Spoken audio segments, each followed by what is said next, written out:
بسم الله الرحمن الرحيم وبه نستعين أما بعد وعلى آله وصحبه الفائزين برضا الله. ഇനി നമുക്ക് അവിടുന്ന് അങ്ങോട്ടാണല്ലോ ഓതാനുള്ളത്. ഹബീബ് റസൂലുള്ളാഹി സ്വല്ലല്ലാഹു അലൈഹി വസല്ലമ തങ്ങളുടെ മേൽ സ്വലാത്തും സലാമും ചൊല്ലിയതിനു ശേഷം വഅലാ ആലിഹി, ഹബീബ് സല്ലല്ലാഹു അലൈഹി വസല്ലമ തങ്ങളുടെ ആലിന്റെ മേലും അല്ലാഹു സുബ്ഹാനഹു വ തആലയുടെ സ്വലാത്തും സലാമും സദാ വർഷിച്ചു കൊണ്ടിരിക്കുമാറാകട്ടെ എന്ന. എന്നാൽ ആരാവുന്നു ആല്? മുമ്പ് നമ്മൾ വിശദീകരിച്ചതാണ്. എന്നാലും മഹാനായ മഖ്ദൂമ തങ്ങൾ നവറല്ലാഹു മർഖദഹു വനഫഅനാ ബിഉലൂമിഹി മഹാനവറുകൾ പറയാണ്, വഅലാ ആലിഹി എന്ന് പറഞ്ഞാൽ ഐ അഖാരിബിഹി, തിരുനബി സല്ലല്ലാഹു അലൈഹി വസല്ലം തങ്ങളുടെ കുടുംബക്കാര്. ആരാണ് ആ കുടുംബക്കാര് എന്നതുകൊണ്ട് ഉദ്ദേശിക്കുന്നത്? അഥവാ അൽ മുഅ്മിനീന മിൻ ബനി ഹാഷിമിൻ വൽ മുത്തലിബി, ഹാഷിം ഗോത്രത്തിൽ നിന്നും മുത്തലിബ് ഗോത്രത്തിൽ നിന്നും മോമിനുകളായ ആളുകളാകുന്ന അഖാരിബ്. അപ്പോ ഇവിടെ ആലുകൊണ്ട് അഖാരിബാണ് തിരുനബി സല്ലല്ലാഹു അലൈഹി വസല്ലം തങ്ങളുടെ കുടുംബം എന്നാണ് ഉദ്ദേശിക്കുന്നതെങ്കിൽ ആ അർത്ഥത്തിന് ബനു ഹാഷിം ബനു മുത്തലിബ് എന്നീ രണ്ട്, ബനു ഹാഷിം ഗോത്രവും ബനു മുത്തലിബ് ഗോത്രവും ഖുറൈശി വംശത്തിൽപ്പെട്ട ഈ രണ്ട് ഗോത്രങ്ങളിൽ നിന്ന് മുഅ്മിനായ ആളുകളാണ് നബി സല്ലല്ലാഹു അലൈഹി വസല്ലം തങ്ങളുടെ അഖാരിബ് എന്ന് പറയുന്നത്. അപ്പൊ ആ കൂട്ടത്തിൽ തന്നെ സ്വന്തം മൂത്താപ്പയാവുന്ന അബൂലഹബ് ഉൾപ്പെടെയുള്ളവർ ഈ ആല് എന്ന പരിധിയിൽ വരില്ല എന്നർത്ഥം. കാരണം അവര് ബനു ഹാഷിമിൽപ്പെട്ടവരാണെങ്കിലും മുഅ്മിനല്ലല്ലോ. അപ്പൊ ബനു ഹാഷിം ബനു മുത്തലിബ് എന്നീ രണ്ട് ഗോത്രത്തിൽപ്പെട്ട മുഅ്മിനുകൾ. അതെന്താ അങ്ങനെ? അതൊക്കെ വിശദമായി പറഞ്ഞാൽ നമ്മളെ ദർസ് സമയം വളരെ നീണ്ടുപോകും. എന്നാലും ചില കാര്യങ്ങൾ സാധാരണക്കാർ, ഉസ്താദന്മാർക്കൊക്കെ അറിയുമെങ്കിലും സാധാരണക്കാർക്ക് മനസ്സിലാണല്ലോ. ഹബീബ് റസൂലുള്ളാഹി സ്വല്ലല്ലാഹു അലൈഹി വസല്ലം തങ്ങളുടെ ഉപ്പാപ്പമാരിൽപ്പെട്ട അബ്ദു മനാഫ്, തങ്ങളുടെ വാപ്പ അബ്ദുള്ള എന്നവരുടെ വാപ്പ അബ്ദുൽ മുത്തലിബ്, അബ്ദുൽ മുത്തലിബ് എന്നവരുടെ പിതാവ് ഹാഷിം, ഈ ഹാഷിമിന്റെ പിതാവ് അബ്ദു മനാഫ്. ഈ അബ്ദു മനാഫിന് 4 ആൺമക്കളാണ് ഉണ്ടായിരുന്നത്. ഈ 4 ആൺമക്കളിൽപ്പെട്ട 2 മക്കളാണ് ഹാഷിമും മുത്തലിബും. ഇനി വേറെ 2 മക്കൾ അബ്ദു ഷംസുൽ നൗഫൽ. ഇങ്ങനെ 4 മക്കളായിരുന്നു മഹാനായ അബ്ദു മനാഫ് തങ്ങൾക്കുണ്ടായിരുന്നത്. ഈ 4 മക്കള് നേരത്തെ തന്നെ ജാഹിലിയ കാലത്ത് അവരുടെ പിതാവ് ജീവിച്ചിരിക്കുന്ന കാലത്തും അവന്റെ ശേഷവും തന്നെ 2 ഗ്രൂപ്പായിരുന്നു. ഹാഷിമും അബ്ദു മനാഫും ഹാഷിമും മുത്തലിബും എപ്പോഴും ഇണപിരിയാത്ത ബന്ധമായിരുന്നു. നൗഫലും അബ്ദു ഷംസും അതുപോലെ തന്നെ അവരെപ്പോഴും ഇണപിരിയാത്ത ബന്ധവുമായിരുന്നു. എന്നാൽ ഇവർ തമ്മിൽ എപ്പോഴും പലപ്പോഴും പല വിഷയങ്ങളിലും അനൈക്യവും അഭിപ്രായ വ്യത്യാസവും ഉണ്ടാവും. അത് ഇസ്ലാമിന്റെ മുമ്പ് ജാഹിലിയ കാലത്തും ഏതൊരു വിഷയത്തിൽ അഭിപ്രായ വ്യത്യാസമുണ്ടായാലും അതിൽ ഹാഷിമിന്റെ സന്താനങ്ങളും മുത്തലിബിന്റെ സന്താനങ്ങളും ഒരേ ഭാഗത്തായിരിക്കും. അബ്ദു ഷംസിന്റെയും നൗഫലിന്റെയും ആൾക്കാർ വേറൊരു ഭാഗത്തും. അങ്ങനെ ഇസ്ലാം വന്നു. നബി സല്ലല്ലാഹു അലൈഹി വസല്ലമ തങ്ങളെ ശത്രുക്കൾ കഠിനമായി ഉപദ്രവമേൽപ്പിക്കുകയും വിഷമിപ്പിക്കുകയും ചെയ്തപ്പോൾ കുടുംബബന്ധം മുൻനിർത്തി തിരുനബി സല്ലല്ലാഹു അലൈഹി വസല്ലം തങ്ങളെ സംരക്ഷിക്കാനും സഹായിക്കാനും സന്നദ്ധരാകണം എന്ന് ആവശ്യപ്പെട്ട് മഹാനായ നബി തങ്ങളുടെ മൂത്താപ്പ അബൂ ത്വാലിബ് തങ്ങൾ ഈ 4 കുടുംബത്തിലും, ഹാഷിമിന്റെ കുടുംബത്തിലും മുത്തലിബിന്റെ കുടുംബത്തിലും നൗഫലിന്റെ കുടുംബത്തിലും അബ്ദു ഷംസിന്റെ കുടുംബത്തിലും പെട്ട മുഴുവൻ ആളുകളെയും സമീപിച്ച് സഹായം അഭ്യർത്ഥിച്ചു. പക്ഷേ പഴയ ജാഹിലിയ കാലത്തുണ്ടായിരുന്ന അതേ സ്വഭാവം തന്നെ അബ്ദു ഷംസിന്റെയും നൗഫലിന്റെയും ഗോത്രക്കാർ സഹകരിച്ചില്ല. അവർ വിട്ടുന്നു. അവർ ഖുറൈശികളാവുന്ന മുശ്രിക്കുകളുടെ കൂട്ടത്തിൽ കൂടി. അതേസമയത്ത് അബ്ദു മനാഫിന്റെ മക്കളിൽപ്പെട്ട ഹാഷിമിന്റെയും മുത്തലിബിന്റെയും മക്കൾ നബി തങ്ങളെ എന്ത് വില കൊടുത്തും സംരക്ഷിക്കും എന്ന നിലക്ക് യോജിച്ചു. ആ കൂട്ടത്തിൽ നിന്ന് വിട്ടുനിന്ന ആളാണ് സ്വന്തം മൂത്താപ്പയാവുന്ന അബൂലഹബ്. ഈ അബൂലഹബ് ഒഴിച്ച് ബാക്കി ബനു ഹാഷിം ഗോത്രക്കാരും ബനു മുത്തലിബ് ഗോത്രക്കാരും മുസ്ലിമും ഉണ്ട്, അല്ലാത്ത മുശ്രിക്കും ഉണ്ടായിരുന്നു. എല്ലാവരും ഒത്തൊരുമിച്ച് നബി തങ്ങളെ സംരക്ഷിക്കാൻ അവർ സന്നദ്ധരാവുകയും അവസാനം ഷഅബ ബി ത്വാലിബിൽ 3 കൊല്ലം കഠിന വിഷമത്തിൽ സഹിച്ച് നബി തങ്ങളെ സംരക്ഷിക്കാൻ വേണ്ടിയിട്ട് നാട്ടിൽ നിന്ന് ബഹിഷ്കൃതരാകുകയും ചെയ്തപ്പോഴൊക്കെ ഒറ്റക്കെട്ടായി അവർ നിന്നിരുന്നു. അങ്ങനെ പിന്നീട് സക്കാത്തൊക്കെ ഫർളായി, ഗനീമത്ത് സ്വത്തുണ്ടായി. ഇങ്ങനെയൊക്കെ വന്നപ്പം നബി സല്ലല്ലാഹു അലൈഹി വസല്ലം തങ്ങളുടെ കുടുംബത്തിനുള്ള വിഹിതം ഖുർആനും സുന്നത്തും പഠിപ്പിച്ചപ്പോ ബനു ഹാഷിമുകാർക്ക് കൊടുക്കുന്ന അതേ വിഹിതം പോലെ ബനു മുത്തലിബുകാർക്കും നബി സല്ലല്ലാഹു അലൈഹി വസല്ലം തങ്ങൾ വകവെച്ചു കൊടുക്കുകയുണ്ടായി. ആ സമയത്ത് അബ്ദുശംസിന്റെയും നൗഫലിന്റെയും കുടുംബത്തിൽപ്പെട്ട മോമിനീങ്ങളായ ആളുകൾ, മഹാനായ ഉസ്മാൻ ബിൻ അഫ്ഫാൻ റളിയല്ലാഹു തആല അൻഹു അബ്ദുശംസിന്റെ പരമ്പരയിൽപ്പെടുന്ന ആളാണ്. അവരുൾപ്പെടെയുള്ള മഹത്തുക്കൾ വന്നിട്ട് പറഞ്ഞു, ഹബീബായ നബിയെ, ബനു ഹാഷിം ഗോത്രക്കാരെ ഞങ്ങൾ അംഗീകരിക്കുന്നു. കാരണം അത് തങ്ങളുടെ സ്വന്തം കുടുംബമാണ്. അവർക്ക് കൊടുക്കുന്നതിലും അവർക്ക് പ്രത്യേകം നൽകുന്നതിലും ഞങ്ങൾക്ക് യാതൊരു പരാതിയുമില്ല. എന്നാൽ മുത്തലിബിന്റെ കുടുംബത്തിന് എങ്ങനെയാണ് ഈ ഹാഷിം കുടുംബത്തിന്റെ കൂട്ടത്തിൽ ഉൾപ്പെടുത്തുന്നത്? ഉപ്പാപ്പമാരെ കണക്ക് നോക്കിയിട്ടാണെങ്കിൽ അബ്ദു മനാഫിന്റെ മക്കൾ എന്നുള്ള ആൾക്ക് ഞങ്ങളെ ബനു അബ്ദു ഷംസും ബനു നൗഫലും ഒക്കെ ബനു മുത്തലിബിനെ പോലെ തങ്ങളുമായിട്ട് ബന്ധമുള്ളവരാണ്. അപ്പോൾ ആ അവകാശമാണെങ്കിൽ ഞങ്ങൾക്കും കൂടി കിട്ടണം. അല്ലെങ്കിലോ ബനു ഹാഷിമിന് മാത്രം അവകാശപ്പെട്ടതാണല്ലോ, പിന്നെ എങ്ങനെയാണ് ബനു മുത്തലിബിന് ലഭിക്കുന്നത് എന്ന് ചോദിച്ചപ്പോ തിരുനബി സല്ലല്ലാഹു അലൈഹി വസല്ലം തങ്ങൾ പറഞ്ഞു, നഹ്നു വബനുൽ മുത്തലിബ് ശൈഉൻ വാഹിദുൻ ഫീ ഇസ്ലാമിൻ വഫീ ജാഹിലിയ്യ. പഴയ കാലത്തും ഇസ്ലാമിൽ വന്നപ്പോഴും ബനു ഹാഷിമിന്റെ കൂടെ ഒറ്റക്കെട്ടാണ് ബനു മുത്തലിബ്. അതുകൊണ്ട് അല്ലാഹു സുബ്ഹാനഹു വ തആല അവർക്ക് പ്രത്യേകം വകവെച്ചു കൊടുത്ത പദവിയാണ് നബി സല്ലല്ലാഹു അലൈഹി വസല്ലം തങ്ങളുടെ ആല് എന്ന് പറയുന്ന പട്ടികയിൽ ബനു ഹാഷിമിന്റെ കൂടെ ബനു മുത്തലിബും ഉൾപ്പെടും. അപ്പൊ അതാണ് ബനു ഹാഷിം, ബനു മുത്തലിബ് എന്നീ 2 ഗോത്രങ്ങളിൽപ്പെട്ട മോമിനുകളായ മുഴുവൻ ആളുകളും ആലു നബി ആണ് എന്ന് പറയാൻ കാരണം. ഇനി വക്കീല ഒരഭിപ്രായമുണ്ട് ഉലമാവിന്റെ ഇടയിൽ. എന്താണ്? ഹും, ഈ ആല് എന്ന് പറഞ്ഞാൽ ആലു നബി സല്ലല്ലാഹു അലൈഹി വസല്ലം എന്ന് പറഞ്ഞാൽ അവര് കുല്ലു മുഅ്മിനിൻ, എല്ലാ മുഅ്മിനീങ്ങളും ആല് എന്ന് പറഞ്ഞതിൽ പെടും. അപ്പൊ അതിനർത്ഥം എന്തായി? ആദർശ ബന്ധുക്കൾ എന്നർത്ഥമായി. മറ്റേ കുടുംബ ബന്ധുക്കൾ. അപ്പൊ ബന്ധു എന്ന അർത്ഥമാണ് യഥാർത്ഥത്തിൽ ആലിനുള്ളത്. ഈ ബന്ധു എന്ന അർത്ഥം ആദർശപരമായ ബന്ധമുള്ളവനാണെങ്കിൽ എല്ലാ മോമിനീങ്ങളും, അതല്ല കുടുംബപരമായ ബന്ധമാണെങ്കിൽ ബനു ഹാഷിമും ബനു മുത്തലിബും. പക്ഷെ ഇവിടെ ആലി എന്ന് പറഞ്ഞുകൊണ്ട് ഉദ്ദേശിക്കുന്നത് ആദർശ ബന്ധമാകും എന്ന് പറഞ്ഞാൽ എവിടെ ആലി എന്ന് പറഞ്ഞാലും മോമിനീങ്ങളൊക്കെയാണ് എന്ന അർത്ഥത്തിനല്ല, മറിച്ച് ഐ ഫീ മഖാമി ദുആഇ, അഥവാ ദുആഇന്റെ സ്ഥാനത്ത് ആലി നബി എന്ന് പറഞ്ഞാൽ, ഉദാഹരണം അല്ലാഹുമ്മ സ്വല്ലി അലാ സയ്യിദിനാ മുഹമ്മദി വഅലാ ആലി മുഹമ്മദ് എന്ന് ദുആ ചെയ്താൽ അവിടെ ആലി മുഹമ്മദ് കൊണ്ട് ഉദ്ദേശിക്കുന്നത് എല്ലാ മുഅ്മിനീങ്ങളും ആണ്. എല്ലാ മുഅ്മിനീങ്ങളും എന്ന് പറഞ്ഞാൽ സ്വാലിഹീങ്ങളും പെട്ട് സ്വാലിഹല്ലാത്തവരും പെട്ട് ഒക്കെ പെട്ട് മുഅ്മിനാവണം എന്ന് മാത്രം. അപ്പൊ ഒരു ഹദീസ് ഉണ്ടല്ലോ, ആലു മുഹമ്മദും കുല്ലു തഖിയിൽ. തിരുനബി സല്ലല്ലാഹു അലൈഹി വസല്ലം തങ്ങൾ ആല് എന്നത് കൊണ്ട് ഉദ്ദേശിക്കുന്ന മുത്തഖീങ്ങളായ എല്ലാ ആളുകളുമാണ്. അപ്പൊ ശിർക്കിനെ കാത്തോരുന്നതിന് അർത്ഥം വരുള്ളൂ, അല്ലാതെ കാമിലായ തഖ്വ എന്ന അർത്ഥത്തിനല്ല, അസ്ലിയായ തഖ്വ അഥവാ ഈമാൻ എന്ന് പറയുന്ന അസ്ലിയായ തഖ്വ ഉള്ളവര്. വനഹ്വിഹി, ദുആഇന്റെ സന്ദർഭം അതുപോലുള്ളത് എന്ന് പറഞ്ഞാൽ സന്ദർഭത്തിൽ നിന്ന് കരീനത്ത് അഥവാ പ്രത്യേകമായ സൂചന കൊണ്ട് 3 തരമുണ്ട്. അതായത് ചില സ്ഥലത്ത് നബി സല്ലല്ലാഹു അലൈഹി വസല്ലം തങ്ങളുടെ കുടുംബം മാത്രം എന്നർത്ഥം കിട്ടുന്ന പ്രയോഗങ്ങളുണ്ട്. അവിടെ എല്ലാ മോമിനൊന്നും ആരും ഉദ്ദേശിക്കൂല. ചില സ്ഥലത്ത് വ്യക്തമായി തന്നെ മോമിനീങ്ങളായ മുഴുവൻ ആളുകളും എന്നർത്ഥം കൊടുക്കുന്നുണ്ട്. അവിടെ ബനു ഹാഷിം ബനു മുത്തലിബ് മാത്രമല്ല എല്ലാവരും പെട്ടു എന്നുള്ളതിലും തർക്കമില്ല.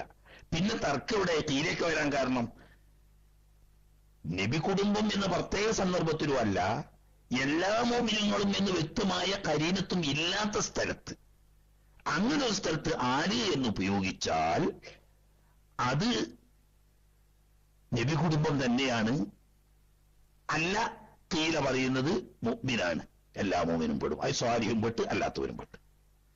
വത്തീറ, ഈ ദുആഇന്റെ സന്ദർഭങ്ങളിൽ ആല് എന്ന് പറഞ്ഞാൽ എല്ലാ മോമിനുകളുമാണ് എന്ന അഭിപ്രായത്തെ മുഖ്താറാക്കപ്പെടുകയും ചെയ്തിട്ടുണ്ട് എന്ന് പറഞ്ഞാൽ ചില ഇമാമിയങ്ങൾ ആ അഭിപ്രായത്തിന് മുൻഗണന കൊടുത്തിട്ടുണ്ട്. അത് ഷാഫി മദ്ഹബിന്റെ ഉസൂൽ അനുസരിച്ചല്ല, അതുകൊണ്ടാണ് മുഖ്താർ എന്ന് പറഞ്ഞത്, മുഅ്തമദല്ല.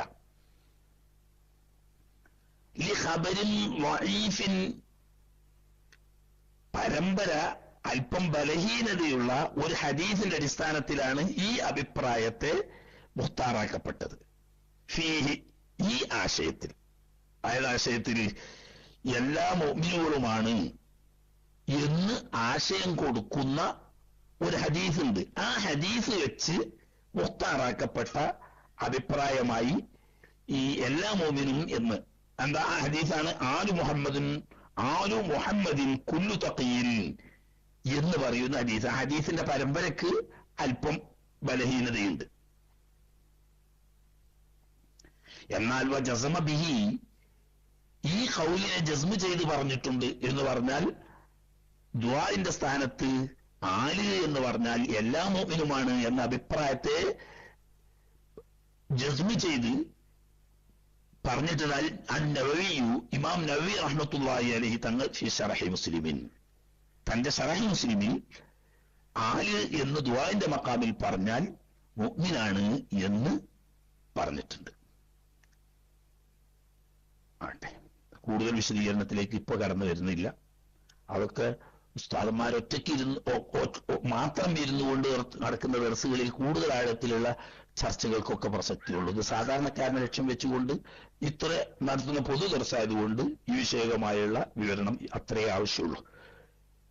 രണ്ടാമത് സ്വഹ്ബിഹി, തിരുനബി സല്ലല്ലാഹു അലൈഹി വസല്ലമ തങ്ങളുടെ സ്വഹാബത്തുൽ കിറാം റളിയല്ലാഹു തആല അൻഹും, അവരുടെ മേലും അല്ലാഹുവിന്റെ സ്വലാത്ത് സദാ വർഷിക്കുമാറാകട്ടെ. എന്താണ് സ്വഹ്ബ് എന്ന് പറഞ്ഞാൽ? വഹുവ, ഈ സ്വഹ്ബ് എന്നത് ഇസ്മു ജമ്മിൻ, ഇസ്മു ജമ്മാണ് എന്ന് പറഞ്ഞാൽ സ്വഹ്ബ് എന്നത് യഥാർത്ഥത്തിൽ ബഹുവചനമല്ല, ഏകവചനമാണ്. പക്ഷേ ഏകവചനമാണെങ്കിലും ജമ്മിന്റെ മാനക്കുള്ള ലഫ്വാണ്. നിസാ മർഅത്തിന്റെ ഇസ്മു ജമ്മാണ് എന്ന് പറയും പോലെ, മർഅത്ത് എന്ന് പറഞ്ഞ സ്ത്രീ, അതിന്റെ ബഹുവചനായിട്ട് പറയുക നിസാ എന്ന. അതിപ്പോ മർഅത്തിന്റെ ജമ്മല്ലല്ലോ. എന്നതുപോലെ സ്വഹ്ബ് എന്നത് യഥാർത്ഥത്തിൽ സ്വഹാബാക്കൾ എന്ന അർത്ഥം വരുന്ന ഏകവചനമാണ്. കാരണം എന്താണെന്ന് വെച്ചാൽ ഫായില് എന്ന വസനില് സാധാരണ ഫായില് ജമ്മ് വരാറില്ല. സ്വാഹിബ് എന്ന അർത്ഥത്തിന് ഉള്ള ഏകവചനത്തിന് സ്വഹ്ബ് എന്ന് അഥവാ ഫായില് വസനിന് ജമ്മ് ഫായില് വസന് വരാറില്ല. ഇവിടെ സ്വഹ്ബ് എന്ന് പറഞ്ഞാൽ ഫായില് വസനാണല്ലോ. അപ്പൊ അതുകൊണ്ടാണ് അത് യഥാർത്ഥ ജമ്മല്ല, ഇസ്മു ജമ്മാണ് എന്ന് പറയാൻ കാരണം. ബിമാന സ്വഹാബി, സ്വാഹിബ് എന്ന് സാധാരണ പറയുക ചങ്ങാതി, കൂട്ടുകാരൻ എന്ന് അറബി ഭാഷ. ഒരാളിപ്പം ഒരു മണിക്കൂറോ ഒരു ദിവസമോ ഒരാളുമായി സഹകരിച്ചത് കൊണ്ട് സ്വാഹിബ് എന്ന് പറയില്ല.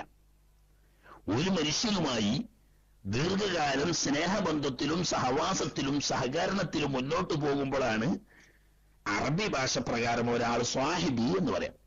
ഖുർആനിൽ തന്നെ സിദ്ദീഖുൽ അക്ബർ റളിയല്ലാഹു തആല അൻഹു തങ്ങളെ സംബന്ധിച്ച് ഇൽ യഖൂലു ലി സ്വാഹിബിഹി ലാ തഹ്സൻ ഇന്നല്ലാഹ മഅനാ എന്ന് പറഞ്ഞിട്ടുണ്ട്. അവിടെ കുട്ടിക്കാലം മുതൽക്ക് വഫാത്ത് വരെ തിരുനബി സല്ലല്ലാഹു അലൈഹി വസല്ലം തങ്ങളുടെ സന്തത സഹചരിയായ കൂട്ടുകാരനാണ് സിദ്ദീഖുൽ അക്ബർ റളിയല്ലാഹു അൻഹു. അപ്പൊ സ്വാഹിബ് എന്ന് പറയണമെങ്കിൽ ദീർഘകാലം പരസ്പരം സ്നേഹത്തിലും സൗഹാർദ്ദത്തിലും ഒരുമിച്ച് കൂടുമ്പോഴേ സ്വാഹിബ് എന്ന് പറയും. പക്ഷേ ഇവിടെ നമ്മൾ സ്വാഹിബ് പറഞ്ഞാൽ അങ്ങനെയല്ല. ബിമാന സ്വഹാബി, സ്വാഹിബ് എന്നതിന് സ്വഹാബി എന്നർത്ഥം കൊടുക്കുക. സ്വഹാബി എന്ന് പറഞ്ഞ ഒരു സാങ്കേതിക വാക്കാം, ശർഈയായ ഒരു സാങ്കേതിക വാക്കാം. സ്വാഹിബ് എന്ന് പറയുന്നത് അറബി ഭാഷാപരമായി ദീർഘകാലം സ്നേഹബന്ധത്തിൽ കഴിഞ്ഞുകൂടിയ സ്നേഹിതന്മാർക്കുമാണ്. അതാണ് സ്വഹാബിന്റെ മാനക്കുള്ള സ്വാഹിബ്. ആ സ്വാഹിബിന്റെ ഇസ്മുജമാണ് സ്വാഹിബ്. അതാരാണ് ഈ സ്വഹാബി എന്ന് പറഞ്ഞാൽ? അതിന് നിങ്ങൾ പറഞ്ഞേക്ക് ദീർഘകാലം സ്നേഹബന്ധത്തിലോ സൗഹാർദ്ദത്തിലോ ജീവിച്ചത് കൊണ്ട് ഒരാൾ സഹാബിയാവൂല. അതോടുകൂടി നേരിൽ കാണുക പോലും ചെയ്യാതെ നിശ്ചിത നിബന്ധന അനുസരിച്ച് തിരുനബി സല്ലല്ലാഹു അലൈഹി വസല്ലം തങ്ങളോട് ഒരുമിച്ച് കൂടുമ്പോഴാണ് സ്വഹാബി ആവുന്നത്. വഹുവ, ഈ സ്വഹാബി എന്ന് പറയുന്നത് മൻ, ഒരാളാണ്. അത് ആണോ ആവാം പെണ്ണാമോ ഒക്കെ ആവാം, ഒരാൾ. എങ്ങനത്തെ ആളാണ്? ഇജ്തമാഅ, അദ്ദേഹം ഒരുമിച്ചുകൂടി. ഒരുമിച്ചുകൂടി എന്ന് പറയാൻ കണ്ടാലും വേണ്ടിയില്ല, കണ്ടിട്ടില്ലെങ്കിലും വേണ്ടിയില്ല. അത് വരുത്താൻ വേണ്ടിയിട്ടാണ് ഇജ്തമാഅ എന്ന് പറഞ്ഞത്. അല്ലാതെ നബി സല്ലല്ലാഹു അലൈഹി വസല്ലം നമ്മളെ കണ്ടവര് എന്ന് പറയാൻ പറ്റൂല. എന്തുകൊണ്ട്? ബഹുമാനപ്പെട്ട അബ്ദുല്ലാഹ് ഇബ്നു മക്തും റളിയല്ലാഹു തആല അൻഹു തങ്ങൾ ഉൾപ്പെടെയുള്ള കണ്ണിന് കാഴ്ചയില്ലാത്ത സഹാബാ കിറാമുകൾ ഉണ്ടായിരുന്നു. അവരൊക്കെ സഹാബികളാണ്. അപ്പൊ അവർ കാണുക എന്ന് പറയാൻ പറ്റൂലല്ലോ. അപ്പൊ അവിടെ ഇജ്തമാഅ, ഒരുമിച്ചുകൂടി. എങ്ങനെ ഒരുമിച്ച് കൂടണം? മുഅ്മിനൻ, മുഅ്മിനായ നിലക്ക് ഒരുമിച്ച് കൂടണം എന്ന് പറഞ്ഞാൽ കാഫിറായിക്കൊണ്ട് നബി സല്ലല്ലാഹു അലൈഹി വസല്ലം തങ്ങളോടൊപ്പം ഒരുമിച്ച് കൂടി. പിന്നെ തിരുനബി സല്ലല്ലാഹു അലൈഹി വസല്ലം തങ്ങൾ വഫാത്തായതിന് ശേഷം അദ്ദേഹം മുസ്ലിമായി ഒരാൾ, അങ്ങനെ ഒരാൾ മുസ്ലിമായി ഒട്ടിക്കൊള്ളി, എന്നിട്ട് മുസ്ലിമായി ജീവിച്ച് മരിക്കുകയും ചെയ്തു. എന്നാൽ അദ്ദേഹത്തെ സംബന്ധിച്ച് സ്വഹാബി എന്ന് പറയില്ല. ഇനി മുസ്ലിമായി നബി സല്ലല്ലാഹു അലൈഹി വസല്ലം തങ്ങളോടൊപ്പം കൂടി പിന്നീട് മുഅ്മിൻ അല്ലാതെ മരണപ്പെട്ടുപോയി, എന്നാലും സ്വഹാബി എന്ന് പറയില്ല.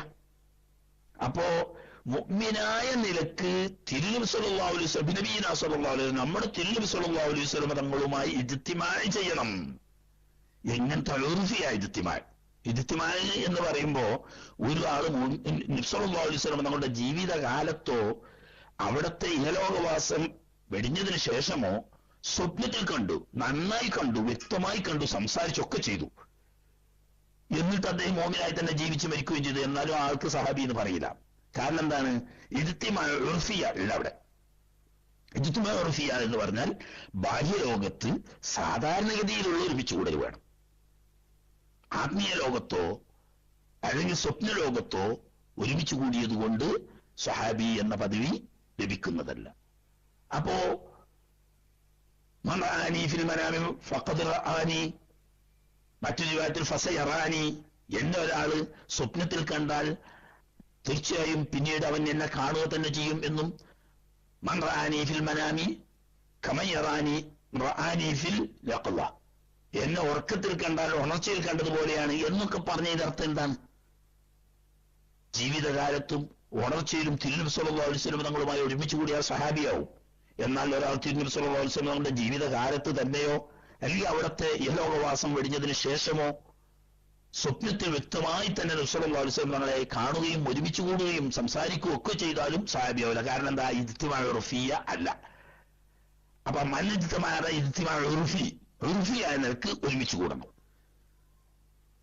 വലു അമ, അത് കണ്ണ് കാണാത്ത ആളായാലും വേണ്ടില്ല. ഇജ്തിമാഅ ഉർഫി സാധാരണഗതിയിൽ തിരുനബി സല്ലല്ലാഹു അലൈഹി വസല്ലം തങ്ങളുമായി മുഅ്മിനായ നിലയിൽ ഒരുമിച്ച് കൂടുകയും മുഅ്മിനായ നിലയിൽ തന്നെ ഇഹലോകവാസം വെടിയുകയും കൂടി വേണം.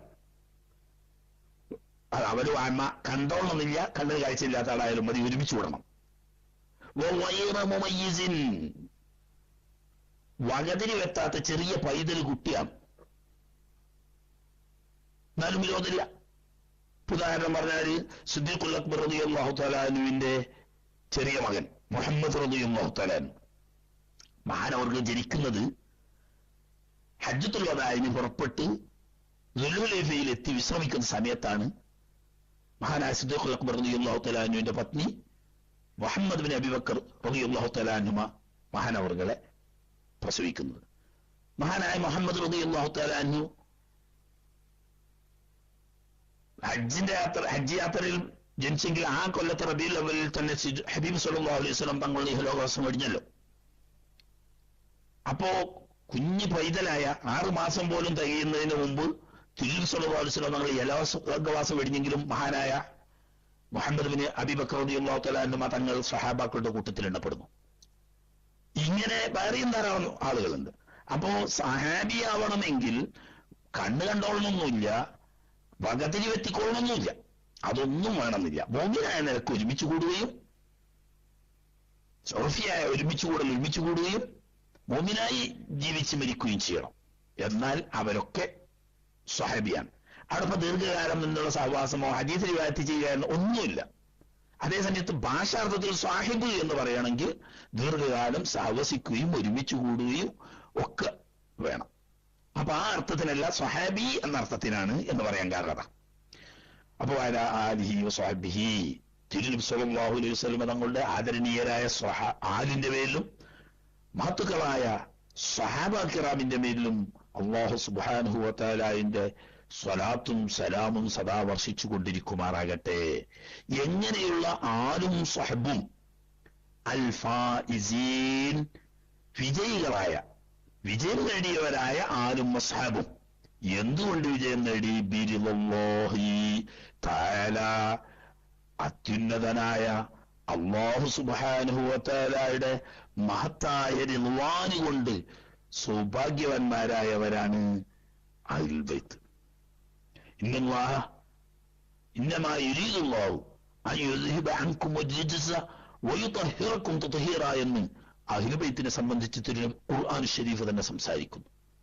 സ്വഹാബ കിറാമുകളെ സംബന്ധിച്ചാണെങ്കിലോ സാബിഖൂനൽ അവ്വലൂന മിനൽ മുഹാജിരീന വൽ അൻസ്വാരി വല്ലദീന തബഅഹും ബിഇഹ്സാൻ റളിയല്ലാഹു അൻഹും വറളു അൻഹു എന്ന് അല്ലാഹു സുബ്ഹാനഹു വ തആല. അപ്പോൾ ഖുർആൻ കൊണ്ട് തന്നെ ബഹുമാനപ്പെട്ട സ്വഹാബ കിറാമുകളും തിരുനബി സ്വല്ലല്ലാഹു അലൈഹി വസല്ലം തങ്ങളുടെ ആലും അല്ലാഹുവിന്റെ തൃപ്തിക്കും മഹത്തായ പദവിയും പ്രതിഫലവും സ്ഥാനവും നൽകപ്പെട്ടവരാണ് എന്ന് അറിയപ്പെട്ട ആ ആല് സ്വഹബിന്റെ പേരിലും സ്വലാത്തും സലാമും സദാ വർഷിക്കുമാറാകട്ടെ. ഈ അൽഫായിസീന ബിറിളല്ലാഹി എന്ന് പറയുന്ന ഈ ജുംല സിഫത്തുൽ ലിമൻ ദുക്കിറ, ഈ ആലിന്റെയും സ്വഹബിന്റെയും സിഫത്താണ്. തിരുനബി സ്വല്ലല്ലാഹു അലൈഹി വസല്ലം തങ്ങളുടെ ഇതിനെ പറയും വേണ്ട, ഒന്നിച്ച്. അപ്പൊ വസ്സലാത്തു വസ്സലാമു അലാ സയ്യിദിനാ മുഹമ്മദിൻ റസൂലില്ലാഹി വഅലാ ആലിഹി വസ്വഹ്ബിഹി അൽ ഫായിസീന ബിറിളല്ലാഹ്. റിദ്വാനും മിനല്ലാഹി അക്ബറു എന്ന് പറഞ്ഞു. അതുകൊണ്ട് അള്ളാഹുവിന്റെ റിള എന്ന് പറഞ്ഞാൽ കുറഞ്ഞ റിദ്വാനും മിനല്ലാഹ്, തൻവീന് തഖ്ലീലിന്റെ അതാണ്, ചെറിയ വളരെ കുറഞ്ഞൊരു റിദ്വാന് തന്നെ അള്ളാഹുവിൽ നിന്നുള്ളതാവുമ്പോൾ അത് അതിമഹത്തായതാണെന്ന്. എന്നാൽ അള്ളാഹുവിന്റെ മഹത്തായ റിള ലഭിച്ച ആലും അസ്ഹാബും തിരുനബി സ്വല്ലല്ലാഹു അലൈഹി വസല്ലം തങ്ങളുടേതും പറയേണ്ട ആവശ്യമില്ല. വബഅദ് ബിസ്മി ഹംദ് സ്വലാത്ത് സലാം എന്നിങ്ങനെയുള്ള പ്രാരംഭ മുറകൾക്ക് ശേഷം സാധാരണ ഷഹാദത്ത് കൂടി ഉണ്ടാവാറുണ്ട്. അത് ചൊല്ലിയിരിക്കും എഴുതിയിട്ടില്ലെങ്കിലും. ബാദമാ തഖദ്ദമ മേൽ പറയപ്പെട്ട കാര്യങ്ങൾക്ക് ശേഷം. എന്താണ് മേൽ പറയപ്പെട്ടത്? മിനൽ ബസ്മലത്തി, ബസ്മലത്ത് എന്ന ബിസ്മി ചൊല്ലുന്നതിന് ബസ്മലത്ത് എന്ന് പറയും. ബസ്മല ബിസ്മില്ലാഹിർ റഹ്മാനിർ റഹീം എന്ന് ചൊല്ലീൻ. ഹംദലത്ത് അൽഹംദുലില്ലാഹി എന്ന് തുടങ്ങുന്നത് ഹംദലത്ത്. വസ്സലാത്തി വസ്സലാമി അലാ മൻ ദുക്കിറ, മേൽ പറയപ്പെട്ട ബിസ്മി ഹംദ് സ്വലാത്ത് സലാമ് മേൽ പറയപ്പെട്ടവരുടെ മേലുള്ള സ്വലാത്ത് സലാമുകൾക്കൊക്കെ ശേഷം ഫഹാദാ ഇത്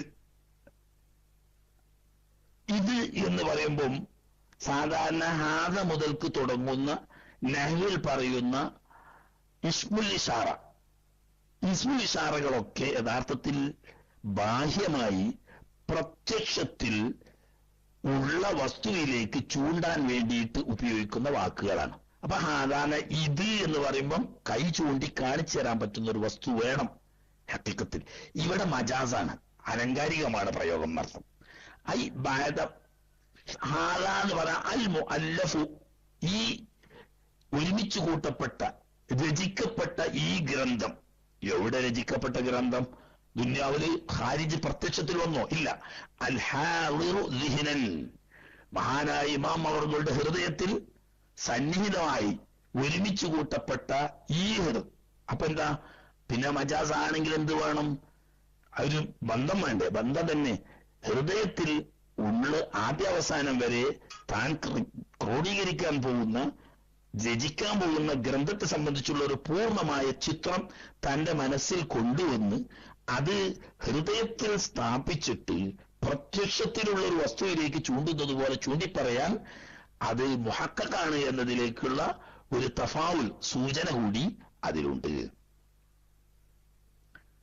മുഖ്തസറുൻ, ഇപ്പൊ ഹാദ എന്ന് പറഞ്ഞാൽ ഈ രചിക്കാൻ പോകുന്ന, ഞാൻ എന്റെ മനസ്സിൽ അകറാക്കിയ ഈ മഹത്തായ ഗ്രന്ഥം മുഖ്തസറുൻ, ഒരു രത്ന ചുരുക്കമാണ് എന്ന് പറഞ്ഞാൽ കല്ല ലഫ്ളുഹു വകസുറ മഅനാഹു. മുഖ്തസർ എന്ന് പറയുന്ന വാക്കിന്റെ ഏകദേശ ആശയാർത്ഥം കല്ല ലഫ്ളുഹു, പദങ്ങൾ കുറഞ്ഞിരിക്കുന്നു, വകസുറ മഅനാഹു, അതിന്റെ മാനകൾ ധാരാളമുണ്ട്. അതാണ് രത്ന ചുരുക്കം എന്ന് പറയുന്നത്. വിശാലമായി പറഞ്ഞാൽ ഒരുപാട് പറയാനുള്ള ആശയങ്ങൾ വളരെ ചുരുങ്ങിയ പദത്തിൽ ഒതുക്കി തീർക്കുന്നതിനാണ് മുഖ്തസർ എന്ന് പറയുക. അതുകൊണ്ടുള്ള ഗുണം എന്താണെന്ന് വെച്ചാൽ മനഃപ്പാടമാക്കാൻ ഏറ്റവും എളുപ്പം മുഖ്തസറാണ്. അതേസമയത്ത് കാര്യങ്ങൾ ഗ്രഹിക്കാൻ എപ്പോഴും നല്ലത് മബ്സൂത്താണ്. വിശദമായിട്ട് പറയുന്നതാണ് കാര്യങ്ങൾ മനസ്സിലാക്കാൻ എളുപ്പം. എന്നാൽ മനഃപ്പാടമാക്കാൻ എളുപ്പം മുഖ്തസറാണ്. ഒരുപാട് ആശയ ഗാംഭീര്യമുള്ള ചുരുങ്ങിയ പദങ്ങളിലാകുക. എന്നാൽ എന്താക്കാം, മനഃപ്പാടമാക്കി പഠിക്കാൻ കഴിയും. ഇപ്പോഴുള്ള മുതാലിമീങ്ങളും ആളുകളും ഒക്കെ അത് ശൈലി വിട്ടുപോയതാ. പഴയ കാലത്ത് നമ്മുടെ നാടുകളിലൊക്കെ ഫത്ഹുൽ മുഈൻ ആദ്യ അവസാനം, പ്രത്യേകിച്ച് അതിന്റെ മൂലകൃതിയാവുന്ന ഖുറത്തുൽ ഐൻ അഥവാ അതിന്റെ മത്തിന് മനഃപ്പാടം പഠിക്കൽ തന്നെയായിരുന്നു പതിവ്. ഇത് ശരിക്കും ഒരു ഉസ്താദിൽ നിന്നിട്ടും പഠിച്ച് മനഃപ്പാടമാക്കി അതിനെ ഉൾക്കൊണ്ടു കഴിഞ്ഞാൽ ലോകത്ത് ഫിഖ്ഹിയായ വിഷയത്തിൽ മറ്റൊരു കിതാബിനെ ആശ്രയിക്കാതെ തന്നെ ഫത്വ ചെയ്യാൻ മാത്രമുള്ള യോഗ്യത നേടും. അങ്ങനെയായിരുന്നു നമ്മുടെ മുൻഗാമികളായ മഹാന്മാരായ ഉസ്താദന്മാരിൽ അധികവും. ഇപ്പോഴൊക്കെ എക്സ്പ്രസ് ആണെല്ലാം. ഒരു കൊല്ലം കൊണ്ട് ഫത്ഹുൽ മുഈൻ തുടങ്ങി അവസാനിപ്പിക്കുന്ന സിലബസാണ്, നടപടിക്രമങ്ങളാണ് പലയിടത്തും ഉള്ളത്. കുറ്റം പറയല്ല, കാര്യം അങ്ങനെയായി. അതുകൊണ്ട് തന്നെ നമ്മൾ 15 കിതാബ് ഓതിയാലും ഒരു മസ്അല ആരെങ്കിലും ചോദിച്ചാലോ അതിനൊരു ഫത്വ പറഞ്ഞു കൊടുക്കാനുള്ള തഹ്ഖീഖുള്ളവർ ഇന്ന് അപൂർവങ്ങളിൽ അപൂർവമായി ചുരുങ്ങി. മുമ്പ് കാലത്ത് അങ്ങനെയല്ല. 10ഉം 15ഉം കൊല്ലമൊക്കെ ഫത്ഹുൽ മുഈൻ ആദ്യം മുതൽ അവസാനം വരെ അതിന്റെ വിശദീകരണങ്ങളും വ്യാഖ്യാനങ്ങളും ഒക്കെ മനസ്സിലാക്കി മനഃപ്പാടം ഹിഫ്ളാക്കി പഠിക്കലായിരുന്നു മുൻഗാമികളായ ഉസ്താദന്മാർ. അവരുടെയൊക്കെ ബറക്കത്ത് കൊണ്ട് അല്ലാഹു തആല നമ്മുടെ ഇൽമു കൊണ്ട് നമ്മുടെ ഹൃദയം അല്ലാഹു തആല വെളിച്ചമാക്കി തരുമാറാകട്ടെ. മിനൽ ഇഖ്തിസാർ, ഇഖ്തിസാർ എന്ന മസ്തറിൽ നിന്ന് വരുന്ന മുഖ്തസർ എന്ന് പറയുന്ന ഇസ്മ മഫ്ഊലാണ് ആ കലിമത്ത്. അപ്പൊ എന്ത് പറഞ്ഞു, ഫഹാദ, ഈ രചിക്കാൻ പോകുന്ന മനസ്സിൽ ഹാജരായ ഈ ഗ്രന്ഥം മുഖ്തസറുൻ, ഒരു ചുരുങ്ങിയ പദങ്ങളിൽ ഒരുപാട് ആശയങ്ങൾ ഉൾക്കൊള്ളുന്ന സംക്ഷിപ്ത ഗ്രന്ഥമാണ്. എന്തിലുള്ള ഗ്രന്ഥമാണ്? ഫിൽ ഫിഖ്ഹി, ഫിഖ്ഹ് സംബന്ധമായ വിഷയത്തിൽ ഉള്ള ഒരു മുഖ്തസറാണ്. ഏത് വിഷയത്തിലും മബ്സൂത്തായ വിശദമായ കിതാബുകൾ ഉണ്ടാകാം, മുഖ്തസറായ രത്ന ചുരുക്കങ്ങൾ ഉണ്ടാവാം.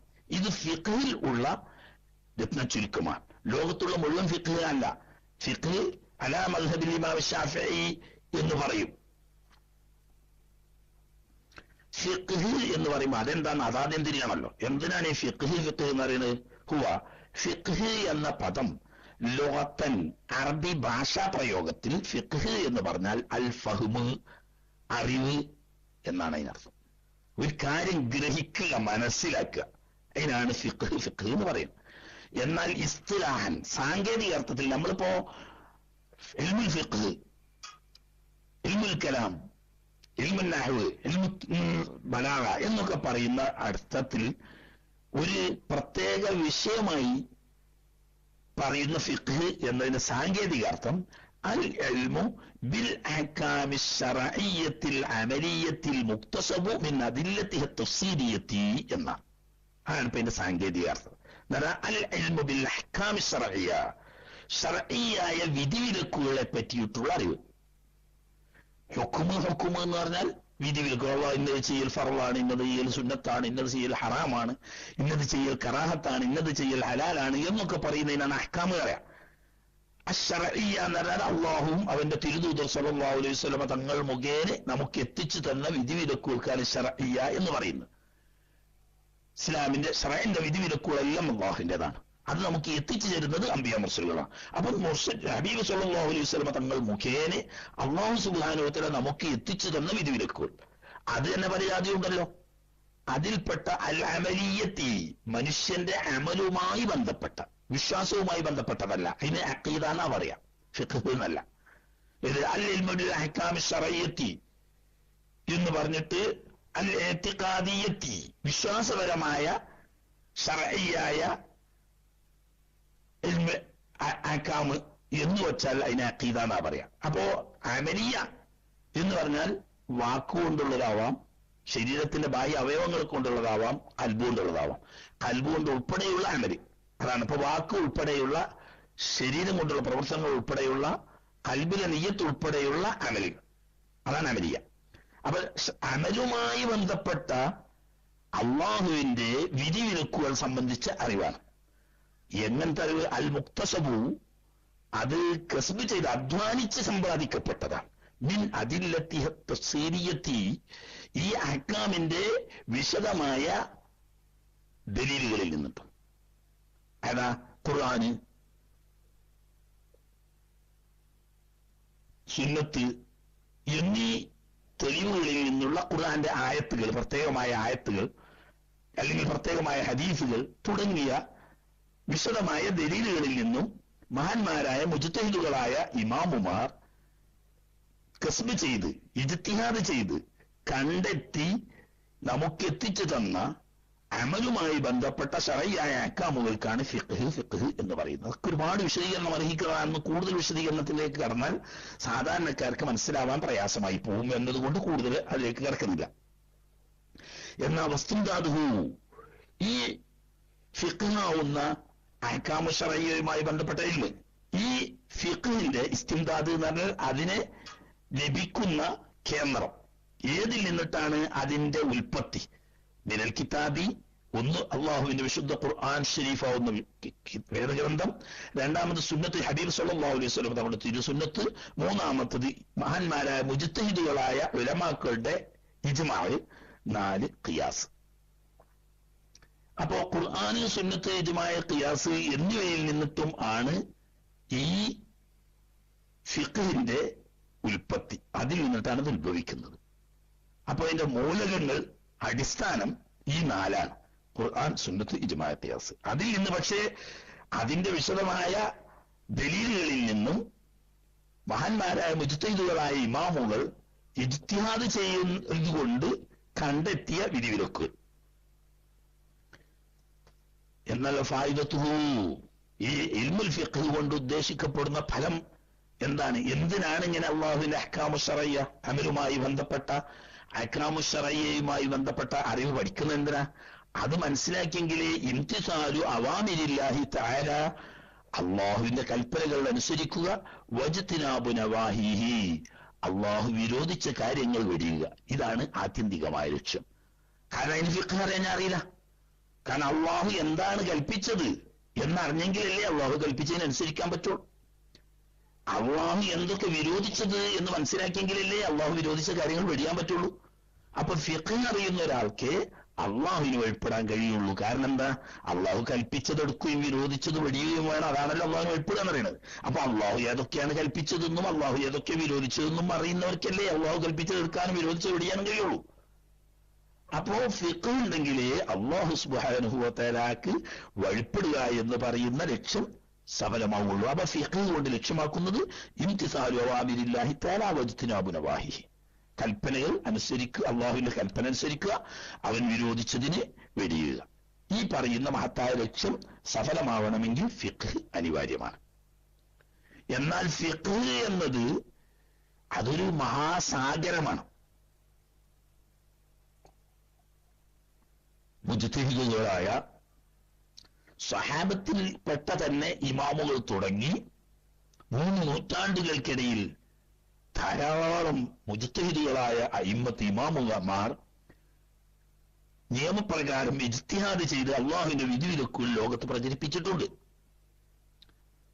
അത് പിൽക്കാലത്ത് പണ്ഡിതന്മാർ സേവനം ചെയ്യാനും പിന്തലമുറക്ക് സംശയരഹിതമായി എത്തിച്ചു കൊടുക്കാനും പറ്റുന്ന യോഗ്യരായ ഉലമാക്കൾ ഇടയ്ക്ക് നഷ്ടപ്പെട്ടുകൊണ്ട് പലതും കൈമോശം വന്നെങ്കിലും ലോകത്ത് വള്ളിപുള്ളി വിടാതെ കൃത്യമായും വ്യക്തമായും രേഖപ്പെടുത്തി പണ്ഡിതന്മാരുടെ കണിശവും കർക്കശവുമായ അന്വേഷണങ്ങൾക്കും നിയന്ത്രണങ്ങൾക്കും വിധേയമായി പിൽക്കാലത്ത് മുസ്ലിം ലോകത്ത് സ്ഥിരപ്രതിഷ്ഠ നേടിയ 4 മദ്ഹബുകളാണുള്ളത്. അല്ലാതെ ലോകത്താകെ 4 മദ്ഹബല്ല. പിൽക്കാലത്ത് വിശ്വാസയോഗ്യമായി പണ്ഡിതന്മാരിൽ നിന്നിട്ട് കൈമാറി മുസ്ലിം സമുദായത്തിന് ലഭിച്ചത് 4 മദ്ഹബ്. അതിൽപ്പെട്ട അലാ മദ്ഹബിൽ ഇമാമി അൽ ഇമാമിൽ മുജ്തഹിദി, ലോകത്ത് തർക്കമറ്റ മുജ്തഹിദാണെന്ന കാര്യത്തിൽ മുസ്ലിം ലോകത്ത് അഭിപ്രായ വ്യത്യാസമില്ലാത്ത മുജ്തഹിദായ ഇമാമിന്റെ മദ്ഹബ്. ഏത് ഇമാം? അബി അബ്ദില്ല എന്ന ബഹുമാന പേരിൽ അറിയപ്പെടുന്ന മുഹമ്മദ് ബിൻ ഇദ്രീസ് അശ്ശാഫിഈ റഹിമഹുല്ലാഹു തആല വറളിയ അൻഹു. അല്ലാഹു മഹാനവർകൾക്ക് റഹ്മത്ത് ചെയ്യുകയും അവന്റെ റിദ്വാനിൽ മഹാനവർകളെ ഉൾപ്പെടുത്തുകയും അവരുടെ ബറക്കത്ത് കൊണ്ട് ആ കാൽപ്പാട് പിന്തുടർന്ന് ജീവിക്കാനുള്ള തൗഫീഖ് തന്ന് നമ്മളെ അനുഗ്രഹിക്കുകയും ആ മാർഗത്തിന് വേണ്ടി സേവനം ചെയ്ത് അവരോടൊപ്പം റബ്ബിന്റെ ലിഖാ കാണാനുള്ള ഭാഗ്യം നമുക്കും നമ്മുടെ ഗുരുനാഥന്മാർക്കും മാതാപിതാക്കൾക്കും സ്നേഹജനങ്ങൾക്കും അല്ലാഹു തൗഫീഖ് ചെയ്യുമാറാകട്ടെ. എന്താണ് ഈ മദ്ഹബ് എന്ന വാക്ക്? ഇപ്പം ഇമാം ഷാഫി റളിയല്ലാഹു തആല അൻഹുവിന്റെ മദ്ഹബ് പ്രകാരമുള്ള ഫിഖ്ഹാണ്. ആ ഫിഖ്ഹിലുള്ള ഒരു ചുരുങ്ങിയ രത്നം ചുരുക്കം മാത്രം ഉൾക്കൊള്ളുന്ന ഫിഖ്ഹാണ് ഈ പറയാൻ പോകുന്ന കിതാബ് എന്നപ്പോ പറഞ്ഞത്. മദ്ഹബ് എന്ന് പറയാൻ മാ ദഹബ ഇലൈഹി മിനൽ അഹ്കാമി ഫിൽ മസായിൽ, ഓരോ മസ്അലകളിലുമുള്ള വിധിവിലക്കുകളിൽ ഇമാം ഷാഫി റളിയല്ലാഹു തആല അൻഹുവിന്റെ മദ്ഹബ്. മഹാനവർ മദ്ഹബ് എന്ന് പറഞ്ഞാല് ദർഫ് മക്കാനായിട്ട് ഉപയോഗിക്കുന്നതാണ്. ആ പോയ സ്ഥലം പോയ കാലം എന്ന അർത്ഥത്തിനാണ് യഥാർത്ഥത്തിൽ മദ്ഹബ് എന്ന് പറഞ്ഞാൽ. ഷാഫി ഇമാമിന്റെ മദ്ഹബ് പറഞ്ഞാൽ ഷാഫി ഇമാമ് പോയ സ്ഥലം. ഇവിടെ സ്ഥലം അല്ല ഉദ്ദേശിക്കുന്നത്, ആ മാർഗം എന്നർത്ഥം.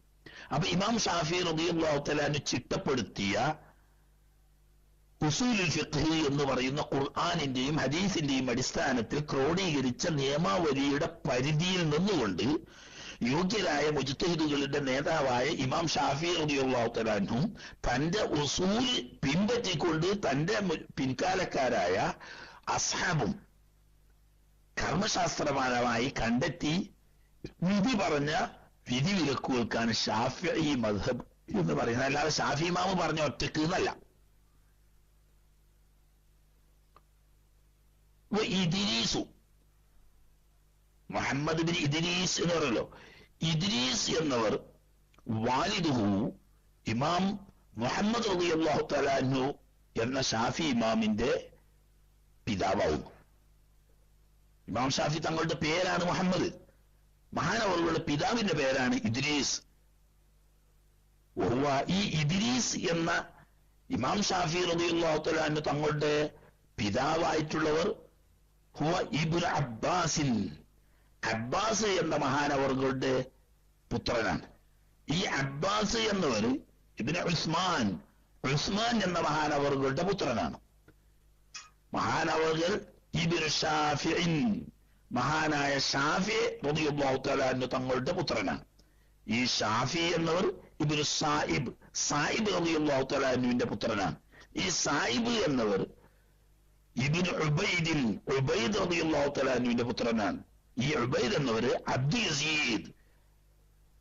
യസീദ് എന്നവരുടെ പുത്രനാണ്. ഈ അബ്ദു യസീദ് ആണെങ്കിലോ ഇബ്നു ഹാഷിം എന്നവരുടെ പുത്രനാണ്. ഇത് സംശയിക്കണ്ട, ഈ പറയുന്ന ഹാഷിം തങ്ങളുടെ ഉപ്പാപ്പയാവുന്ന ഹാഷിമല്ല, മറിച്ച് ഇബ്നു അബ്ദുൽ മുത്തലിബ്. അത് തെറ്റാണ്. ചെടിയിൽ വന്ന നിങ്ങളെ കിതാബിൽ ഉണ്ടോ പറഞ്ഞത് ഇബ്നുൽ മുത്തലിബീന്നേ ഉള്ളൂ. എന്റെ കിതാബില് ഞാൻ നേരത്തെ നോക്കി വെച്ചിട്ടില്ല. ഇബ്നു അബ്ദുൽ മുത്തലിബ് എഴുതി അബ്ദ് വെട്ടേണ്ടതാണ്. ആരെങ്കിലും കിതാബിൽ ഉണ്ടാവുമോ? ഇല്ല. ഇബ്നുൽ മുത്തലിബ് എന്നുള്ള അവിടെയൊക്കെ ഇത് ഇന്റെ അടുത്തുള്ളത് കിതാബിൽ ഈ അറബികൾ അച്ചടിച്ച തന്നെയാണെങ്കിലും ഒന്നും തെറ്റൊന്നും നോക്കാതെ അച്ചടിച്ച കിതാബാ. ഏതായാലും നബി സല്ലല്ലാഹു അലൈഹി വസല്ലം തങ്ങളുടെ ഉപ്പാപ്പയായിരുന്ന ഹാഷിം എന്നവരുടെ സഹോദരനാവുന്ന മുത്തലിബ്. ആ മുത്തലിബിന്റെ മകനാണ് ഹാഷിം. അത് നമ്മൾ മുമ്പ് പറഞ്ഞല്ലോ. ഈ ഹാഷിമും മുത്തലിബും തമ്മിൽ വലിയ സ്നേഹവും ബന്ധുവായിരുന്നു ജ്യേഷ്ഠനും. ഈ അനുജനാവുന്ന ഹാഷിമിനോടുള്ള പ്രത്യേക സ്നേഹം കൊണ്ട് ജ്യേഷ്ഠനാവുന്ന മുത്തലിബ് തനിക്കൊരു പുത്രൻ ജനിച്ചപ്പോൾ ഈ അനുജന്റെ പേരാവുന്ന ഹാഷിം എന്ന പേരാട്ട്. അങ്ങനെ മുത്തലിബിന്റെ മകനാണ് ഹാഷിം. അല്ലാതെ നബി തങ്ങളുടെ ഉപ്പാപ്പമാരിൽപ്പെട്ട ഹാഷിമല്ല, മറിച്ച് ഉപ്പാപ്പയുടെ അനുജനാവുന്നോ യേശനോ ആവുന്ന അബ്ദുൽ ഇല്ലാത്ത മുത്തലിബിന്റെ മകൻ ഹാഷിമാണ്. ഈ ഹാഷിമിന്റെ വാപ്പ നബി തങ്ങളുടെ ഉപ്പാപ്പയാവുന്ന ഹാഷിമിന്റെ സഹോദരനായ മുത്തലിബ്, അദ്ദേഹം അബ്ദു മനാഫ്. ഹാഷിമിന്റെയും വാപ്പ അബ്ദു മനാഫ് തന്നെയാണ് മുത്തലിബിന്റെ. അപ്പൊ കണ്ടോ, ഇമാം ഷാഫി റളിയല്ലാഹു തആല അൻഹു നബി സല്ലല്ലാഹു അലൈഹി വസല്ലം തങ്ങളും അബ്ദു മനാഫിൽ ചെന്നിട്ടാണ് യോജിക്കുന്നത് ഉപ്പാപ്പമാര്. ഈ അബ്ദു മനാഫിന്റെ രണ്ട് മക്കളാവുന്ന മുത്തലിബിന്റെ മക്കൾ പരമ്പരയിലാണ് ഷാഫി ഇമാമുള്ളത്, ഹാഷിമിന്റെ മക്കൾ പരമ്പരയിലാണ് റസൂലുള്ളാഹി സ്വല്ലല്ലാഹു അലൈഹി വസല്ലം തങ്ങളുള്ളത്. നമ്മൾ തുടക്കത്തിൽ തന്നെ പറഞ്ഞു, നബി തങ്ങളുടെ ആലിൻ നബി എന്ന് പറഞ്ഞാൽ ബനു ഹാഷിം ഗോത്രത്തിലും ബനു മുസ്തലിം ഗോത്രത്തിലും പെട്ട മോമിനീങ്ങളൊക്കെ പെടും പറഞ്ഞു. അപ്പോ ഈ പറയുന്ന സഹാബാക്കൾ മൂന്നാണ് ഉണ്ടാ കൂട്ടത്തിൽ. ആ പരമ്പരയിലൂടെ വരുന്ന ബഹുമാനപ്പെട്ട ഇമാം ഷാഫി റളിയല്ലാഹു തആല അൻഹു നബി തങ്ങളുടെ ആലിൻ നബി എന്ന് പറയുന്ന അഹ്ലു ബൈത്തിൽപ്പെട്ട ആളാണ്. എന്നാൽ ഇമാം ഷാഫി റളിയല്ലാഹു തആല അൻഹു ചേർത്തി പറയുന്ന ഷാഫിഈ എന്നാണല്ലോ, മുത്തലിബി എന്ന് പറയാതെ ഷാഫിഈ എന്നാണല്ലോ പറഞ്ഞത്. അതിന്റെ കാരണം അദ്ദേഹം അല്ലദീ യുൻസബു ഇലൈഹിൽ ഇമാമു, ബഹുമാനപ്പെട്ട ഇമാം ഷാഫി റളിയല്ലാഹു തആല അൻഹുവിനെ കുടുംബം ചേർത്തി പറയാ ഷാഫിഈ എന്ന് പറയുന്നത് ഈ ഷാഫി എന്ന ഉപ്പാപ്പയിലേക്കാണ്. അസ്ലമഹുവ, ഈ ഷാഫി എന്ന ഉപ്പാപ്പ മുസ്ലിമായി. അബൂഹു സാഹിബ്, അദ്ദേഹത്തിന്റെ പിതാവാവുന്ന സാഹിബ് എന്നവരും യൗമ ബദ്രിൻ, ബദർ ദിനത്തിൽ മുസ്ലിമായ സ്വഹാബാക്കളിൽപ്പെട്ടവരാ. അപ്പോ തൊട്ടടുത്തുള്ള ഉപ്പാപ്പന്മാരിൽപ്പെട്ട ഒരു സഹാബിയുടെ പേരിലേക്ക് ചേർത്തി പറയാനുള്ള ബർക്കത്തിന് വേണ്ടിയിട്ടാണ് ഇമാം ഷാഫി തങ്ങളെ ഷാഫിഈ എന്ന ഉപ്പാപ്പയിലേക്ക് ചേർത്തി പറയുന്നത്. ഇനി ഇമാമുനാ റളിയല്ലാഹു അൻഹു, നമ്മുടെ ഇമാം ഷാഫിഈ റളിയല്ലാഹു തആല അൻഹു ജനിച്ചു സനത്ത 50 വ100 ഹിജ്റ 150. ദീനി ദഅവത്തിന് വേണ്ടി മഹാന്മാരായ സ്വഹാബത്തിന്റെ കൂടെ ബഹുമാനപ്പെട്ട ഉപ്പാപ്പമാര് പല സ്ഥലത്തും പോയ കൂട്ടത്തിൽ, ഫലസ്തീനിലെ ദീനി ദഅവത്തിന് വേണ്ടി പോയ കൂട്ടത്തിൽ ബഹുമാനപ്പെട്ട ഇമാം ഷാഫി റളിയല്ലാഹു തആല അൻഹുവിന്റെ പിതാവും ഉണ്ടായിരുന്നു. അങ്ങനെ മാതാവും പിതാവും ഫലസ്തീനിലെ ഗസ, ഇപ്പൊ നമ്മൾ പത്രക്കാരെ ഗാസ ഗാസ എന്നറിയണ എന്തോ ഒരു തട്ടിപ്പിന് വേണ്ടിയിട്ട് പറയണ, ഗസ തന്നെ എഴുതാൻ കഴിഞ്ഞിട്ട് അത് എഴുതാതെ ഗാസ ഗാസ എന്നറിയുന്നത്. എത്ര ഗാസ? നബി സല്ലല്ലാഹു അലൈഹി വസല്ലം തങ്ങളുടെ ഉപ്പാപ്പമാരിൽപ്പെട്ട ഹാഷിം റളിയല്ലാഹു തആല അൻഹു തങ്ങൾ വഫാത്തായി അന്ത്യവിശ്രമം കൊള്ളുന്നത് ഈ ഗസയിലാണ്. ആ ഗസയിൽ തന്നെയാണ് ബഹുമാനപ്പെട്ട ഇമാം ഷാഫി റളിയല്ലാഹു തആല അൻഹു തങ്ങൾ ജനിച്ചതും. പക്ഷേ തനിക്ക് 2 വയസ്സായപ്പോൾ കുഞ്ഞുനാളിൽ തന്നെ പിതാവ് മഹാനായ ഇദ്രീസ് റളിയല്ലാഹു തആല അൻഹു വഫാത്തായി. അപ്പൊ ജ്യേഷ്ഠാഞ്ചന്മാരൊന്നുമില്ല. അപ്പോൾ ഉമ്മ മനസ്സിലാക്കി, സ്വന്തം കുടുംബങ്ങളോ ബന്ധുക്കളോ ഇല്ലാത്ത ഫലസ്തീനിൽ എന്റെ മോൻ വളർത്തിയുമായി വളർന്നു വന്നാൽ അവന്റെ മഹത്തായ കുടുംബ പാരമ്പര്യം അറിയാതെ അന്യാധീനപ്പെട്ടു പോവും എന്ന് മനസ്സിലാക്കി 2 വയസ്സായ തന്റെ പൊന്നുമോനെയും കൂട്ടി മക്ക ഷരീഫിൽ തന്നെ തിരിച്ചു വന്ന് തന്റെ ബന്ധുക്കളോടൊന്നിച്ച് ജീവിക്കുകയും അങ്ങനെ ഇമാം ഷാഫി റളിയല്ലാഹു തആല അൻഹു മക്കയിൽ വളരുകയും ചെയ്തു. ജനിച്ചത് ഫലസ്തീനിലെ ഗസയിലാണ്. 2-ാം വയസ്സിൽ വാപ്പ മരിച്ചപ്പം ഉമ്മ മോനെയും കൂട്ടിയിട്ട് മക്കയിൽ വന്ന് താമസമാക്കി. വതൂഫിയ, മഹാനായ ഇമാം ഷാഫി റളിയല്ലാഹു തആല അൻഹു ഇഹലോകാസം വെടിഞ്ഞു യൗമുൽ ജുമുഅത്തി, വെള്ളിയാഴ്ച ദിവസം, സൽഖ റജബിൻ, റജബിന്റെ അവസാനം, റജബ് മാസം അവസാനത്തെ വെള്ളിയാഴ്ച ലോകവാസം വരുന്നത്. സനത്ത 400 ഹിജ്റ 204. ഹിജ്റ 2-ാം നൂറ്റാണ്ടിലെ മുജദ്ദിദ് എന്ന് ലോകം അംഗീകരിച്ച മഹാനാണ് ഇമാം ഷാഫി റളിയല്ലാഹു തആല. 1-ാം നൂറ്റാണ്ടിലെ മുജദ്ദിദ് ബഹുമാനപ്പെട്ട ഉമർ ബിൻ അബ്ദുൽ അസീസ് റളിയല്ലാഹു തആല തങ്ങളാണെങ്കിൽ 2-ാം നൂറ്റാണ്ടിന്റെ മുജദ്ദിദ് ഇമാം ഷാഫി റളിയല്ലാഹു തആല തങ്ങളാണ്. കേവലം 54 വയസ്സ് മാത്രമാണ് ഇമാമുന ഷാഫി റളിയല്ലാഹു തആല ഈ ലോകത്ത് ജീവിച്ചത്. പക്ഷേ തിരുനബി സല്ലല്ലാഹു അലൈഹി വസല്ലം തങ്ങൾ നേരത്തെ തന്നെ ദീർഘവീക്ഷണം ചെയ്തിട്ടുണ്ട്. ആലിം ഖുറൈശിൻ യംലഉ തിബാഖൽ അർളി ഇൽമാ, ഖുറൈശിൽപ്പെട്ട ഒരു മഹാനായ പണ്ഡിതൻ ലോകം മുഴുക്കെ തന്റെ ഇൽമു കൊണ്ട് നിറക്കും എന്ന് പറഞ്ഞ് തത്തുല്യനായ ഒരു ഇമാം ലോകത്ത് വേറെ അറിയപ്പെട്ടിട്ടില്ല. തന്റെ ശിഷ്യനും ലോകപ്രസിദ്ധ ഇമാമും അഹ്ലുസുന്നത്തിന്റെ നേതാവും ഹദീസ് പണ്ഡിതനുമായ ഇമാം അഹ്മദ് ബിൻ ഹംബൽ റളിയല്ലാഹു തആല അൻഹു തങ്ങൾ ഈ ഹദീസിൽ വ്യാഖ്യാനത്തിന് ഏറ്റവും അർഹതപ്പെട്ട ആള് എന്റെ ഗുരുവര്യരായിരിക്കുന്ന മുഹമ്മദ് ബിൻ ഇദ്രീസ് റളിയല്ലാഹു തആല അൻഹു തങ്ങളാണ് എന്ന് അഭിപ്രായപ്പെട്ടിട്ടുണ്ട്. അങ്ങനെ 150 ജനിച്ച് 204 ഇഹലോകവാസം വെടിഞ്ഞ് 54 കൊല്ലം ഈ ലോകത്ത് സൂര്യതുല്യനായി ജീവിച്ച് ഇന്നും ആ പ്രകാശം ലോകത്ത് ചൊരിഞ്ഞുകൊണ്ടിരിക്കുന്നു. മഹാനവറുകളുടെ ബർക്കത്ത് കൊണ്ടും അവരുടെ അജ്ദാദിന്റെയും അവരുടെ അത്ബായിൽപ്പെട്ട മഹത്തുക്കളായ ഉലമാന്റെയും ഒക്കെ ഹക്ക് ബർക്കത്ത് കൊണ്ട് അല്ലാഹു തആല നമുക്കൊക്കെ നാഫിയായ ഇൽമു തന്ന് അല്ലാഹു അനുഗ്രഹിക്കുമാറാകട്ടെ. വസമ്മൈതുഹു, ഈ കിതാബിന് ഞാൻ നാമകരണം ചെയ്തു, ബിഖുറത്തുൽ ഐനി ബിബയാനി മുഹിമ്മാത്തി അഹ്കാമിദ്ദീനി. ഖുറത്തുൽ ഐൻ എന്ന് പറഞ്ഞാൽ കൺകുളിർമയാവുന്നത്, സന്തോഷകരമായതിനാണ് പറയാ. കണ്ണിന് കുളിർമ എന്ന് പറഞ്ഞാൽ രണ്ട് തരത്തിലുള്ള കണ്ണീരുണ്ടാവും കണ്ണിന്.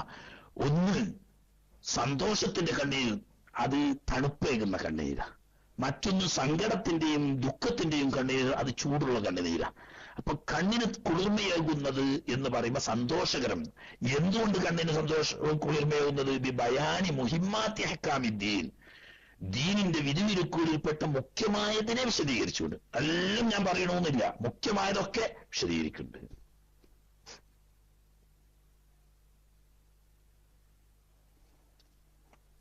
മതിയല്ലോ അല്ലേ? മതി. ഇൻഷാ അല്ലാഹ് നമുക്ക് ഇത്ര ദിവസം കൊണ്ട് ദിവസം തീർക്കാമെന്നുള്ള കരാറൊന്നുമില്ല. അത് മതി. അത് കഴിഞ്ഞിട്ട് ബാക്കി ഇൻഷാ അല്ലാഹ് തുടർന്നുള്ള ദിവസങ്ങളിൽ അല്ലാഹു തആല തൗഫീഖ് ചെയ്താൽ നമുക്ക് കിട്ടുമ്പോഴൊക്കെ അങ്ങനെ പറഞ്ഞു കൊടുക്കുക. വലിയ വലിയ ആലിമീങ്ങളൊക്കെ വലിയ അരിമുള്ളവരേക്കാരം അവർക്കനുസരിച്ച് പറയും. നമ്മള് വലിയവരൊക്കെ തേങ്ങ ഉടക്കുമ്പോഴേ നമ്മളൊരു ചിരട്ടെങ്കിലും ഉടക്കുക എന്നുള്ള അത്രയും ഉള്ളു. പോലെ ദർശനത്താനുള്ള കഴിവുണ്ടായിട്ടോ ഇൽമുണ്ടായിട്ടോ ഒന്നുമല്ല. എന്നാല് എല്ലാരും വലിയ വലിയ മഹാന്മാരൊക്കെ ബെർസ് നടത്തി. അപ്പൊ അവരോടൊക്കെ ഉള്ള ബഹുമാനവും ആദരവും നമ്മളൊക്കെ മനസ്സിലുണ്ട്. അതിന്റെ വർക്കത്ത് കൊണ്ട് അവരുടെയൊക്കെ മദത് ഉണ്ടാവും എന്നുള്ള നിലയ്ക്ക് ഇരുന്നതാണ്. അല്ലാഹു സുബ്ഹാനഹു വ തആല നാഫിയായ ഇൽമു കൊണ്ട് നമ്മളെല്ലാവരെയും അനുഗ്രഹിക്കുമാറാകട്ടെ എന്ന് ദുആ ചെയ്തുകൊണ്ട് ഇനി കുറച്ച് സമയം പ്രിയപ്പെട്ട സഹോദരങ്ങൾക്ക് എന്തെങ്കിലുമൊക്കെ സംശയങ്ങൾ ചോദിക്കാനുണ്ടെങ്കിൽ അതിനുവേണ്ടി മൈക്ക് കൈമാറുന്നു. വസിയ്യത്തോടെ അസ്സലാമു അലൈക്കും.